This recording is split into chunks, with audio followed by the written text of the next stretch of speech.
Understand and still don't understand is why we're all required to hate Assad. I mean, just speaking for myself, I don't have strong feelings about Assad one way or the other. Apparently, he's protected the Christians, so I'm grateful for that as a Christian. But why am I required to hate Assad? Tulsi Gabbard went and met with Assad. She's been attacked ever since. Has anyone ever explained why Americans should hate Assad?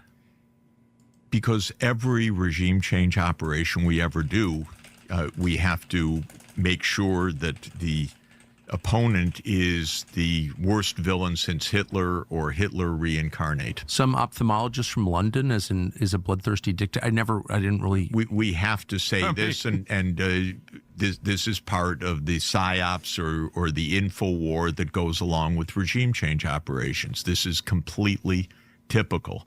And we're told if we don't stop him now, it's only going to spread. And he'll be in Des Moines. Exactly. What? I'm trying to remember. Was Assad? Is that just a really common last name, or why does the?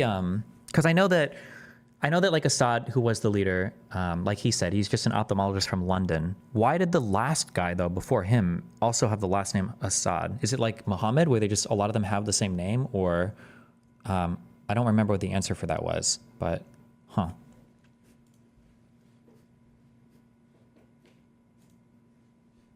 Maybe I'll do some Syrian research later and figure that one out. Did he really blame the Texas shit on green energy? I didn't know that Tucker was a big guy doing this. Green New Deal has come, believe it or not, to the state of Texas. And we're here with the report. How's it working out so far? Well, the good news is... The Green New Deal didn't pass. What? How can he even say this? There was no... That didn't happen. This is in 2021? Was this even... I wonder when this originally broadcasted. Was it here in 2021? All that alternative energy seems to have had a remarkable effect on the climate, as intended. Last night, parts of Texas had a remarkable effect on the climate, as intended. Last night, parts of Texas got to temperatures that we see in Alaska. In fact, they were the same as they were in Alaska. So global warming is no longer a pressing concern in Houston. We've solved that problem. The bad news is the implication that the windmills made everything freeze? They don't have electricity. The windmills froze, so the power grid failed. Millions of Texans woke up to boil their water because with no electricity, it couldn't be purified. The ironically named Electric Reliability Council of Texas, which oversees the grid, had no solution to any of this. They simply told people to stop using so much power to keep warm. So in Houston, hundreds of shivering Texans headed to the Civic Center like refugees to keep from freezing to death. Some people in Texas almost certainly did freeze to death today. That's what happens when it gets that cold. Later, I thought Texas was like our Republican stronghold though. Like everything about this story on its face is so stupid. I think the issue here, can somebody find this quote? Because I have this quote in my head, but there's no way this is real. I thought the quote was that from, I don't remember, was it Abbott? Was he the governor at the time? I thought the quote was that like they never planned on the temperatures ever getting this cold because the coldness of that winter was a black swan event that would happen like only once a decade, I thought he said. And I feel like everybody made fun of it. Is that true? Did he actually say that? He was like, wait, once a decade? Somebody find out if that quote is real or not. This week we'll learn just how many more were killed by carbon monoxide poisoning as they tried to keep warm with jury-rigged heaters and barbecues and car exhaust. That happens every time. When the power goes out, even advanced societies become primitive and dangerous. People die. We've seen it happen repeatedly in California for years now. Rolling blackouts in a purportedly first world state that is slipping steadily into chaos. But in Texas? Who saw that coming? And not just because Texas is mostly Republican. If there's one thing you would think Texas would be able to do, it's keep the lights on. Most electricity comes from natural gas, and Texas produces more of that than any place on the continent. There are huge natural gas deposits all over Texas. Texas is an oil and gas state, famously. Running out of energy in Texas is like starving to death at the grocery store. You can only do it on purpose. And Texas did. Rather than celebrate and benefit from their state's vast natural resources, politicians took the fashionable route and became recklessly reliant on so-called alternative energy, meaning windmills. 15 years ago, there were virtually no wind farms in Texas. Last year, roughly a quarter of all electricity generated in the state came from wind. Local politicians were pleased by this. They bragged about it like there was something virtuous about destroying the landscape and degrading the power grid. Just last week, Governor Greg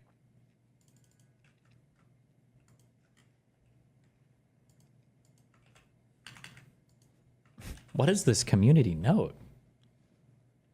I can't believe an American congressman wore the Russian army uniform to Congress. Russia owns our politicians. Readers added context that they thought people might want to know. Israel owns American politicians, not Russia. Brian Mast is wearing an IDF uniform, not a Russian one.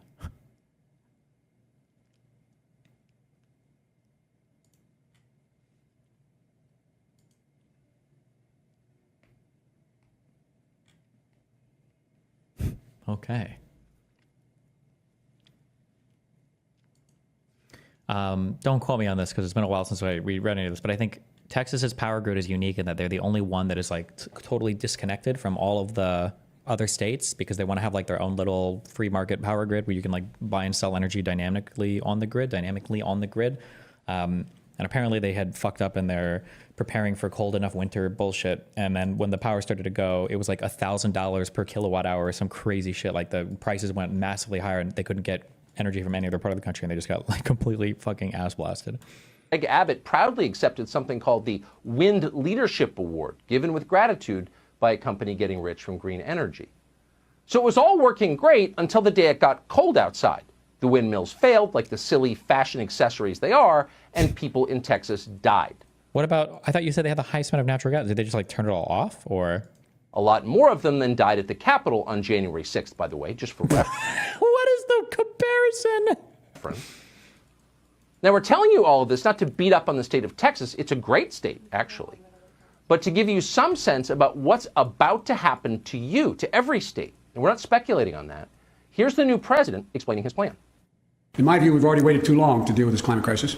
We can't wait any longer. That's why I'm signing today an executive order to supercharge our administration's ambitious plan to confront the existential threat of climate change. It is an existential threat. Just reading this what did he even sign to do? What was it going to do? script. Climate crisis, existential threat, ambitious plan. You hear those phrases a lot, and you'll notice that they are all suspiciously non-precise. So what do they mean for you? Well, they mean higher energy prices for starters. Gas is already... Wouldn't the most like cringe gay states that are the most like progressive and woke, why wouldn't they be failing? Wouldn't you expect that to happen to them and not Texas? Like what happened there? Florida has its own power grid. Wait, is that true? Hold on.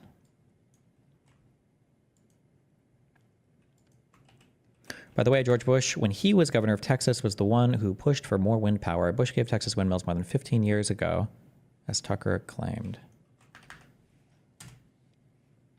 The Texas interconnection is an alternating current power grid, a wide area synchronous grid that covers most of Texas. Oh, Florida does have its own, I think.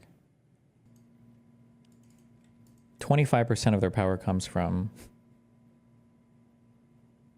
wind, but it was definitely somehow the wind power's fault. True.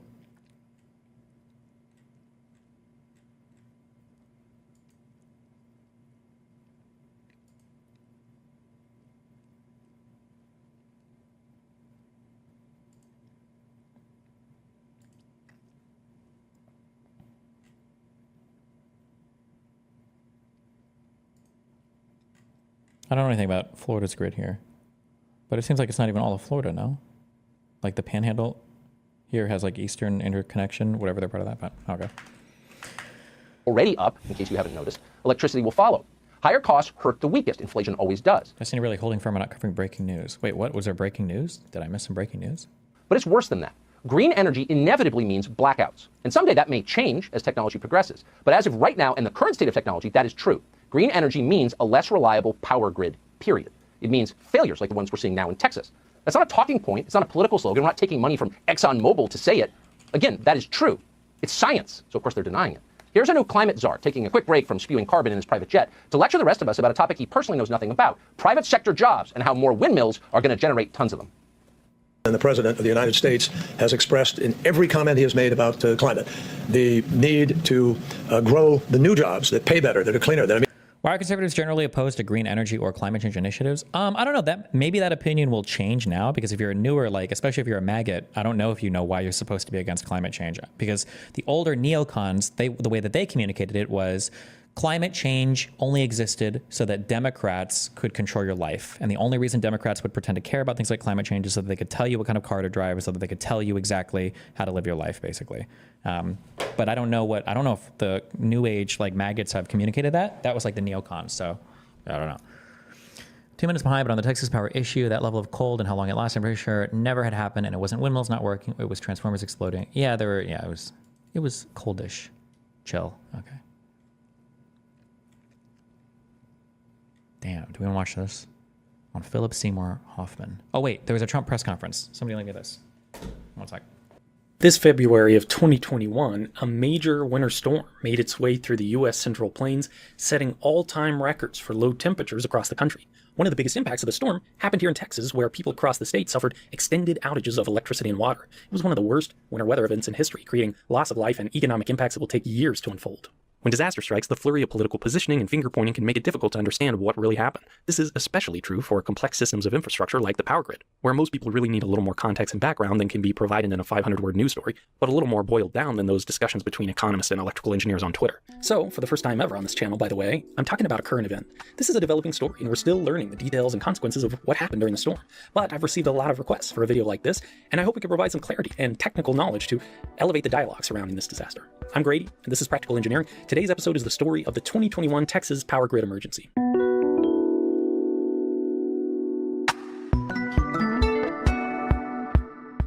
Before diving into the chronology of events, I want to just provide a quick overview of some important technical topics. I actually have a series of videos explaining the power grid in greater detail linked below, so check that out if you want to learn more. A wide area interconnection, which is the technical term for a power grid, is the solution to the #1 problem of the supply and demand of electricity: volatility. There aren't many feasible ways to store large quantities of electricity, so for the most part, the supply and demand have to be matched simultaneously. Electricity is produced, transmitted, and consumed all in the exact same instant. Managing those ebbs and flows is a very difficult thing to do unless large groups of power producers and users are connected together, smoothing out the volatility of demands, making them more predictable, and the supply, making it possible to have larger, more efficient generating facilities. Interconnection increases the efficiency and reliability of electricity supply, and the majority of Texans are served by a single interconnection that covers most of the state.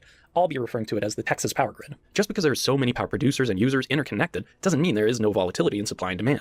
These are some example demand curves on the Texas grid. You can see that demand is always changing throughout the day. When power demand drops due to mild weather or at night when people are asleep, we need generators to shut down. Otherwise, the frequency of the AC power will speed up above 60 Hz. When demand spikes, we need generators spun up to match it. Otherwise, the extra load will bog down the physical generators and the frequency of the AC power will fall below 60 Hz. The consequences of the AC frequency deviating by too much are massive because every generator in the entire system is magnetically coupled. If parts of the system lose synchronization, both generators and equipment connected to the grid can tear themselves apart. Because of that, most parts of the grid, including generation facilities, have breakers that trip to isolate equipment if the frequency deviates too far. The breakers in your house monitor electrical current. If you plug in too many things to one circuit, the breaker will trip. These work in the exact same way, except they monitor frequency. And unlike in your house where restoring power is a quick fix, large power generating stations don't turn on and off with the flip of a switch. So matching supply and demand to maintain a stable frequency is the most critical part of managing the power grid. In Texas, the entity in charge of this task is ERCOT, the Electric Reliability Council of Texas. This is a nonprofit corporation with board members representing basically every segment of the electricity market, from generators to utilities to consumers. ERCOT's job is to oversee the entire system. They don't own or operate any facilities themselves, but they tell operators of generation facilities when to start and stop running, depending on the electrical demand. ERCOT also manages scheduled outages. Owners have to have approval from ERCOT before they take facilities offline for maintenance. Finally, ERCOT manages the wholesale market of electricity by setting prices and handling the transactions between power sellers and buyers. The week before Valentine's Day 2021 had already been a wintry one in many parts of Texas, but as the weekend drew near, the forecast started to make clear that the next week would be extraordinarily cold. On February 8th, a full week before things really hit the fan, ERCOT had already started issuing public communications about very high expected electrical demands across the state. They canceled or delayed approval for a large number of scheduled outages to make sure that as much electrical infrastructure as possible would be in service in anticipation of the storm. They worked with the Texas Railroad Commission, which confusingly is in charge of the oil and gas industry. My son's title is Free Luigi. Wow, championing murder on Twitch? Sounds pretty violent. to increase the priority of delivering natural gas to power plants. They also worked with the U.S. Department of Energy to get permission for some power plants to temporarily exceed their emission limits from the EPA during peak needs for electricity. All this to say, the folks managing the power grid were expecting exceptional strain on the system and had already started working the week beforehand to prepare. When the storm did hit on Valentine's Day, it really was one for the history books. 3 major facts illustrate this point. First, it was extremely cold. This figure from the National Weather Service shows the departure from normal temperatures for 3 historical winter weather events in the southern U.S. plains. The one on the right is the 2021 event. Essentially, the entire southern U.S. had average temperatures more than 25 degrees Fahrenheit or 15 degrees Celsius below normal. All-time low temperature records were set in nearly every city across the region. It was the coldest many places had practically ever been. The next point, which you can see also in this figure, is that it was not just a local event. This storm had significant impacts across the entire state of Texas and beyond. Finally, the duration of frigid temperatures was just so long. This figure from the National Weather Service shows that large portions of the state were below freezing for... I like how he was making fun of the fact that people wanted to like do something about climate change and that windmills are like the devil here. But while he's making fun of that fact, it's happening during like an ahistorically horrible climate event that people said would happen if climate change continued on the path that it was. But okay, good one, dude. For more than 7 continuous days. That might not seem like a lot to those of you in northern climes, maybe even a welcome respite, but in most parts of Texas, it is unheard of. The state started Sunday with about a quarter of its total electrical capacity already out of service, mainly due to the weather the week before. These outages were about half wind power and half natural gas generators. Even with that lack of capacity, as night began to fall that Sunday, Texas hit its all-time winter peak electrical demand of nearly 70,000 megawatts, and it met that full demand. The previous peak was 66,000. Everyone in the state was running their heaters to the max trying to stay warm. As the evening continued, though, it became clear to ERCOT and the utilities that the amount of electricity available on the grid may not be able to continue to meet the demand. An advisory was issued that electrical reserves were low at around 11:30 p.m. Not long after that, generation facility after facility started tripping offline, reducing the capacity to meet the high demand. Texas has a diverse portfolio of power generators. The largest segment of that is natural gas, making up about half of the capacity. The second segment is wind turbines at about 30%. The rest of the generation fleet is made up of coal-powered plants, nuclear plants, and solar farms. This graph shows the outages of each generation type during the winter storm. You can see that wind and natural gas make up the majority of the lost capacity, but no type of power plant was spared during the storm. The most important part of this figure is the natural gas line. Plant after plant went offline to the tune of 15,000 megawatts of capacity with this.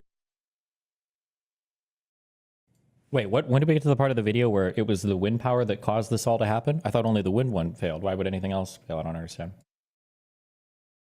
In the span of 8 hours. All the details are still coming out about what really happened, but there was a lot that we know went wrong. Natural gas wells and pipelines are particularly vulnerable to cold temperatures. Not only does a gas stream contain water vapor that can freeze by itself, that water vapor can also combine with hydrocarbons to create hydrates that solidify at temperatures well above freezing. Combine this with the fact that many roads were completely impassable during the storm, it was nearly impossible for some gas suppliers to keep things flowing. That despite the fact that the wholesale price of natural gas during the storm skyrocketed to more than 100 times its normal price due to the incredible demand, with power plants competing with residential homes that use gas for heat. At that price, suppliers were doing essentially everything in their power to deliver gas to customers, but it just wasn't enough. Or in some cases it was enough, but the generators couldn't afford to operate their plants with such a high cost for fuel. But it wasn't just gas power plants that struggled, and it wasn't just about fuel. Wind turbines were shut down due to icing, solar panels were covered in snow, one of the few nuclear units in Texas tripped offline because of cold weather issues with its water supply. Basically, the entire system was ill-prepared for a storm of this magnitude. Texas does have a few connections to other power grids to help alleviate supply problems during emergencies, but those grids were suffering under similar conditions without much extra electricity to spare. This graph shows the total outages during the event. With that huge spike of generators going offline the morning after Valentine's Day, the state had nearly half its total capacity gone during one of the highest periods of electrical demand on record. Without any remaining reserve of resources, ERCOT had only one option left to keep supply and demand in sync: shed load. This is the technical term for what is essentially turning off parts of the power grid, in other words, disconnecting customers to reduce total demands on the system. Here's a simplified version of how this works. ERCOT tells the transmission operators they need to take X megawatts off the grid. Those megawatts are distributed roughly evenly between the operators you may have heard of, like Encore, CenterPoint, CPS Energy, Austin Energy, etc., based on their share of the total load.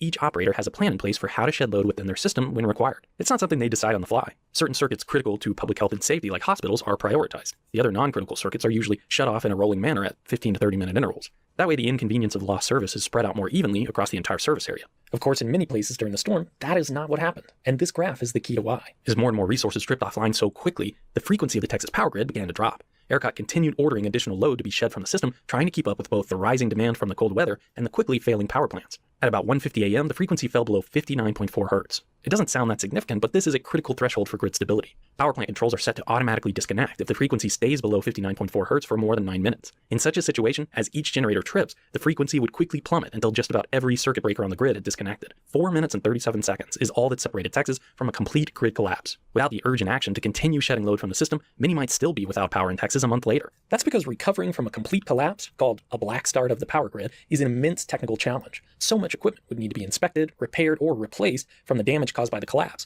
Only then could we start bringing generators and customers online slowly but surely to maintain balance between supply and demand throughout the process. If anything goes wrong during a black start and frequency deviates too far, breakers will trip to protect the equipment and you have to start all over. I am not an economist, but the energy market is an important part of this story, so I'll do my best to summarize the key points here. Unlike other markets that pay generators to secure capacity for the future, the wholesale electricity market in Texas is energy only. That means if you put power on the grid, you get paid for it. You get no extra points for having generation capacity when it wasn't needed. The only reason it's feasible to invest in future capacity is the scarcity pricing of wholesale electricity. When demand is high, the price goes way up. In theory, this incentivizes generators to not only make short-term investments to ensure their facilities are up and running during peak demands, but also long-term investments in plants that can spin up during these times when prices are sky high to capitalize on the energy scarcity. This type of price model also favors intermittent sources of electricity like wind and solar, which would struggle to compete in a market that valued firm capacity. While it normally varies between $30 and $50 per megawatt hour on an average day, the wholesale electricity price went up to the cap of $9,000 per megawatt hour during the storm and stayed that high for days. The result was that providers spent more money on wholesale electricity in a week than would normally be spent in 4 average years. That's with the extreme load shedding that occurred and doesn't include the incredible prices that some utilities had to pay for natural gas. Most energy users won't see those massive costs, at least not right away. That's because nearly every retail provider offers a fixed or at least tiered rate for electricity to their customers, bearing the dips and swings of the wholesale price using a wide variety of financial tools and long-term contracts to try and hedge against the extreme volatility. Prudent planning can only take you so far in an event like this, though, and at least one utility has already filed for bankruptcy protection after the extreme energy bill came due. Other retail energy providers use a different strategy to manage the market unpredictability, pass the risk on to their customers by offering direct access to wholesale energy rates for a monthly fee. The idea is that some users may prefer to manage their own demand, cutting back on electricity usage when rates are high and shifting usage to times when rates are low. Unfortunately, many of these customers were misled about or misunderstood the incredible volatility of the wholesale energy market to which they were being exposed, and there are many reports of residential energy bills in the thousands of dollars. During the peak of the event, ERCOT ordered 20,000 megawatts of load to be shed from the system. That's the equivalent of turning off half of Texas on a normal day. And the load shed orders lasted for 3 days straight, from early morning on the 15th to the end of the 18th. What should have been rolling outages couldn't roll, because many utilities didn't have any non-critical circuits on their system left to turn off. The result was that millions of Texans were plunged into darkness, in some cases for days, without heat or light during one of the coldest winter storms on record. My house lost power in the middle of the second night of outages, and it was already 42 degrees Fahrenheit or 6 degrees Celsius that morning before we relocated to a family member's house. And we were the lucky ones. Many were not so fortunate to have friends or family with power nearby, or even to have roads clear enough to safely make the trek. The selection of which circuits were left on versus off seemed arbitrary or even capricious to many. Water utilities started losing service both because of frozen lines and lack of power available for pumping, reducing the availability of yet another basic human necessity to huge swaths of the population. Even though we had avoided the catastrophe of a total grid collapse, we did not avoid a crisis. Many lives were lost, and the economic impacts of this emergency are untold.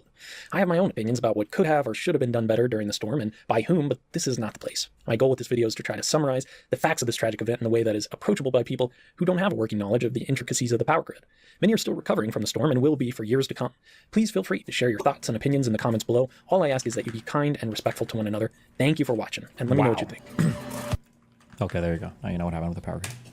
Do you think the presence of evil is kickstarting people to wonder about the good? That's what happened to me. That's what happened to you? Oh yeah, I had a direct experience with it. In the milieu of journalism or just? Nope, in my bed at night, and I got attacked while I was asleep with my wife and 4 dogs in the bed and mauled. Physically mauled. In a spiritual attack by a demon? Yeah, by a demon. Or by something unseen that left. Is that right? Claw marks on my sides, on my... So he left physical marks? Oh, they're still there. Yeah, yeah. Man goes to sleep with 4 dogs in his bed. Wakes up with scratch marks on his side. Concludes it was a spiritual demon. 1.5 ago. Was your wife terrified? I know you were. I wasn't. I was totally confused. I woke up and I couldn't breathe, and I thought I was going to suffocate, and I walked around outside, and then I walked in, and my wife and dogs had not woken up, and they're very light sleepers. And then I had these terrible pains on my rib cage and on my shoulder, and I was just in my boxer shorts, and I went and flipped on the light in the bathroom, and I had 4 claw marks on either side underneath my arms and on my left shoulder. And they're bleeding. Wait, they were bleeding? They're bleeding, yeah. No actual claw marks. And I sleep on my side, so I wasn't clawing myself. I don't have long nails. And they didn't fit my hands anyway. But yeah, that happened. So I'm not from a world where things like that happen. I never heard of anything like that happening before. I had no idea what that was. I knew it was spiritual immediately. You did? Okay, that was going to be my question. Yeah. I don't understand to this day. I'm not going to put it... You didn't try to refute the spiritual part in your own mind. You went right into the... Well, it didn't make any sense, and it doesn't now. But I'm not from a, what do they call it, faith tradition that talks about things like that or even acknowledges their existence. Like, there's nothing like that. I've never heard anybody say anything like that in my whole life. What was the next day like? Well, the next morning I woke up and I thought, that was the weirdest dream I've ever had. And then I saw blood on my sheets and I realized that was not a dream at all. I was like, oh, my assistant was like the only evangelical Christian I know, well enough to call something bizarre like that, totally bizarre like that. And she said, oh yeah, no, that happens. Yeah, people are attacked in their bed by demons. What? what are you even talking about? Yeah. So, I mean, I'm not leaving anything out, and I'm not pretending to understand that I can. This is the most popular TV show pundit, or was in the United States, in my country. Only say what happened to me and that did happen to me, and then I was seized with this very intense desire to read the Bible, which I then started without any study aids or anything. I bought a Bible that didn't have any. I'm not interested in editorializing in the Bible. I just want to read it and see what's in there myself. I have very low levels of trust for Christian pastors, most of whom, I'm just not a fan at all. And sorry to say that, but that's how I feel. And so I don't want to hear other people's opinions. I just want to see what's in there. And so I spent a year and a half reading it, and then I started rereading it. And it was just a transformative experience for me, but I'm not, holding myself out as someone from whom you could get theological advice, because I'm not. Of course. I don't know. I don't understand any of it. But yeah, Do you that think happened. God allowed the demon? I have no idea what happened. All I know is I was dead asleep with my wife and dogs, and I woke up with claw marks. He raw dogged the Bible? On my rib cage, underneath my arms, and it didn't even make sense. My arms would, anyway, whatever. No one has to believe me. I don't care. But that happened to me, and so I just was like, wow, that's real. Whatever that is, I'm even not sure what it is. It's very real. And so then that presence of that evil launches something.